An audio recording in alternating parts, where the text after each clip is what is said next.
നിങ്ങളുടെ ഫേവറേറ്റ് സീരിയലുകൾ ടിവിയിൽ വരുന്നതിന് മുൻപേ സൺ നെക്സ്റ്റ് ആപ്പിൽ കാണാം. ഇനി എല്ലാവർക്കും മുൻപേ കാണൂ. ഇപ്പോൾ തന്നെ സൺ നെക്സ്റ്റ് ആപ്പ് ഡൗൺലോഡ് ചെയ്ത് സബ്സ്ക്രൈബ് ചെയ്യൂ. വിനയ, ഇന്ന് നീ ചെയ്ത ആ തെറ്റ് തെളിയിക്കാൻ എനിക്ക് പറ്റും. അപ്പൊ രഘുവേട്ടൻ എന്നോട് മത്സരിക്കാൻ തന്നെയാണ് തീരുമാനം അല്ലേ? അതെടാ, എന്റെ വഴിയിൽ തടസ്സമായി നിൽക്കുന്ന നീയെന്നല്ല, ആരായാലും രഘു അത് തള്ളി മാറ്റി തന്നെ മുന്നോട്ട് പോയിരിക്കും. കേട്ടടാ, വഴിന്ന് മാറി നിൽക്കണം.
മതി.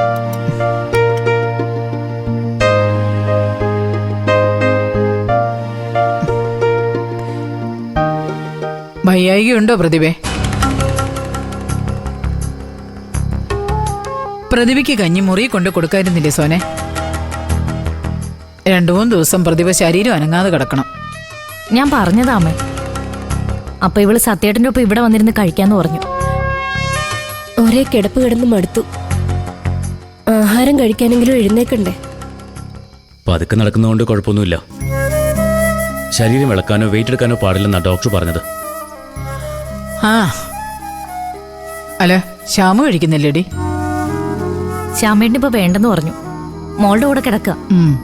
കുറച്ച് കഴിഞ്ഞ് ഞങ്ങൾ ഒരുമിച്ച് കഴിച്ചു.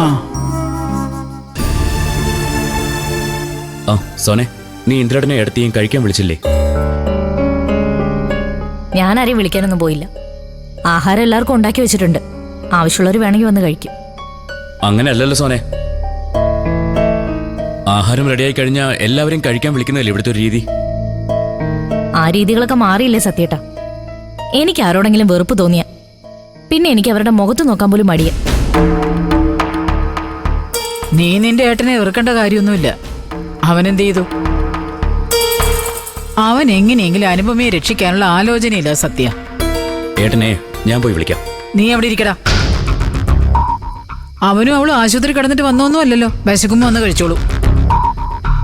അതെ, സോന ഉണ്ടാക്കിയ കഞ്ഞി ആർക്കും ധൈര്യമായിട്ട് കഴിക്കാം. അതിൽ കീടനാശിനി ഒന്നും കലർത്തിയിട്ടില്ല.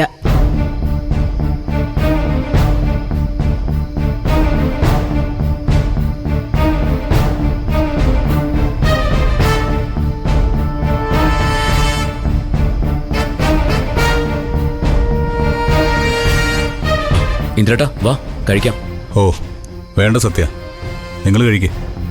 അമ്മ പറഞ്ഞത് കേട്ടപ്പോ തന്നെ എന്റെ വിശപ്പൊക്കെ പോയി. ഞാൻ പറഞ്ഞാൽ എന്താടാ തെറ്റ്? അവളുണ്ടാക്കിയ ആഹാരം വിശ്വസിച്ച് കഴിച്ചതിന്റെ പേരില ഞാനും പ്രതിഭയും സത്യനും ഈ അവസ്ഥയിലായത്. അത് പോട്ടെന്നെങ്കിലും വെക്കാം. സത്യനും പ്രതിഭയ്ക്ക് ഉണ്ടാവാനിരുന്ന കുഞ്ഞിനെ പോലും നഷ്ടപ്പെട്ടില്ലേ? ആ നഷ്ടത്തെക്കുറിച്ച് അമ്മ അധികം പറയണ്ട. പ്രതിഭ പ്രഗ്നന്റ് ആണെന്ന് അറിഞ്ഞപ്പോ തൊട്ട് അതൊരു ശാപജന്മമാണെന്നും അപശകുനമാണെന്നും കുടുംബത്തിന് ദോഷമാണെന്നും ഒക്കെ പറഞ്ഞുകൊണ്ടിരുന്നത് അമ്മ തന്നെയാ. അന്ന് പ്രതിഭയ്ക്കൊപ്പം നിൽക്കാൻ അനുപമേ ഉണ്ടായിരുന്നുള്ളൂ. അതൊന്നും ആരും അങ്ങനെ പെട്ടെന്നൊന്നും മറന്നുകളയരുത്. പ്രശ്നവശാൽ ദോഷമുണ്ടെന്ന് കണ്ടപ്പോ ഞാനത് വെട്ടിത്തുറന്ന് പറഞ്ഞു എന്നുള്ളത് ശരിയാ. പക്ഷെ പ്രായശ്ചിത്തവും പരിഹാരവും ചെയ്ത് കുഞ്ഞിന്റെയും കുടുംബത്തിന്റെയും ദോഷം തീർത്തതും ഞാൻ തന്നെയാ. അത് നിനക്കറിയില്ലായിരുന്നോടാ? അമ്മ എന്ത് പ്രായശ്ചിത്താ ചെയ്തത്? എന്നിട്ട് ഇവിടെ എന്ത് ദോഷമാ തീർന്നത്? ദോഷവും ശാപവും ഒക്കെ തീർന്നിരുന്നെങ്കിൽ ഇങ്ങനെ ഒരു ദുരന്തം ഈ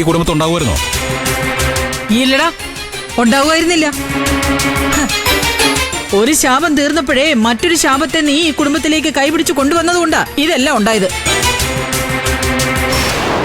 ദേ, ആ ശാപത്തെ ഇനിയെങ്കിലും പിടിച്ചു വെക്കാതെ കൈവിട്ട് കളയുന്നതാ നിനക്ക് നല്ലത്. ഇല്ലെങ്കിലേ ആ പാപഭാരം ജീവിതകാലം മുഴുവൻ നീയും ചുമക്കേണ്ടി വരും. അമ്മയൊന്ന് നിർത്തുന്നുണ്ടോ? കുറെ കൂടി പോകുന്നുണ്ട്. പറയട്ടെ സത്യ, പറയാനുള്ളതെല്ലാം നമ്മുടെ അമ്മ പറഞ്ഞു തീർക്കട്ടെ. അതൊക്കെ തിരുത്തി പറയേണ്ട സമയം അടുത്തു വരിക. ഡേ, നീയും സൂക്ഷിച്ചോ സോനെ. പറഞ്ഞു പോയ വാക്കുകൾ തിരിച്ചെടുക്കാൻ പ്രയാസമാ. അത് മറക്കരുത് ആരും ഇവിടെ.